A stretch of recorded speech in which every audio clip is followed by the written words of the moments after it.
As you know, this music means it's time for me to walk from one side of the expansive Studio 9 to the other to our chat set, Jay Onrait's Lounge, I like to call it, and hang out with my friends Kia Nurse and Jack Armstrong. They are our analysts for the NCAA tournament, and you guys look great, and you're freezing because our studio is so cold. It is freezing. Jay, is that the reason why you get to do the walk over? Because at least you can warm up a little bit? Gets the body moving, gets the blood flowing a bit. Yeah, that's exactly it, You need to start Coach. paying the heat bills in this place. I know. We'll talk to the folks at Bell about that. But first, let's talk about Kentucky not making, what is this, the third straight tournament? John Calipari's team has not made the second round. What's going on with the Wildcats, Jack?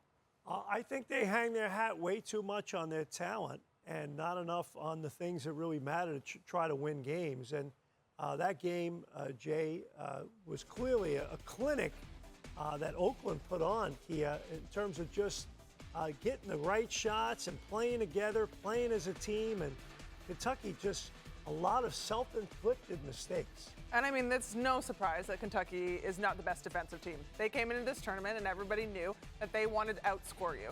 And I thought Oakland did a great job of getting stops on the defensive end, being successful on the offensive end. But like Jack mentioned, the talent comes into play, youth comes into play. There's always a young team at Kentucky. And late into that game, when things started to get a little bit more chaotic, Kentucky also got chaotic. They took bad shots. They made bad decisions. Some of them went in, granted, but not enough for them to get through this one. And John Calipari, after the game, echoed your point, Kia. Like he said, we were young, it caught up to us. Is this it for John Calipari at Kentucky? I tell you what, the pressure's really going to build. Yeah. Now, obviously, I think he's owed $43 million, but it's only money. I mean, It's only money. I mean, it's Kentucky. I mean, you sell a few thoroughbreds and you're fine, you know, right? I mean, I tell you what, the pressure will be as big on him as he's ever had it, Kia. I think it's a tough spot for him, and it's a tough spot for the school because the landscape of college basketball has changed dramatically for a place like this. And I think that's the big thing, right? People are going to talk about the landscape. NIL, athletes, it's a very different world in college nowadays than it has been in the last couple of years. But I think a big piece of it is you're looking at a Kentucky team, and sometimes you see a dynasty, and they're going to go through their ebbs and their flows, right? They're going to have great years, bad years. But this isn't a team that you look at and go, they don't have the talent to do it.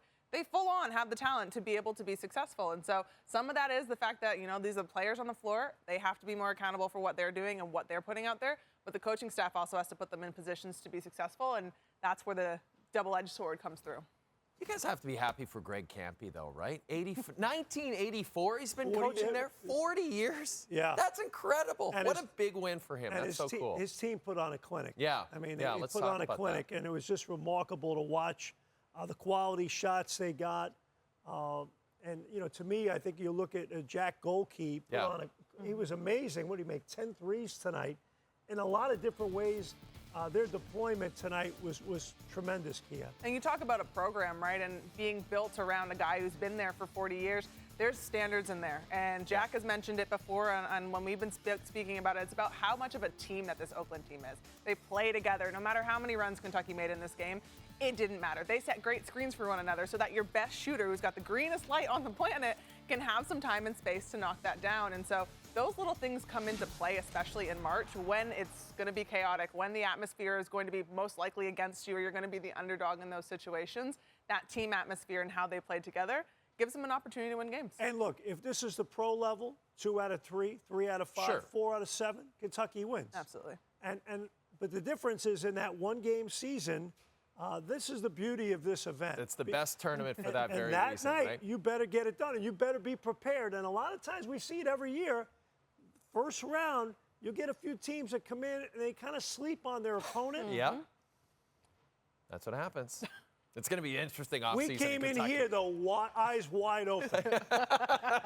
And a lot warmer than you're leaving. So we're going to let you go warm up. Guys, thanks so much for this. Pay the bills. Come on. Come on, Bell.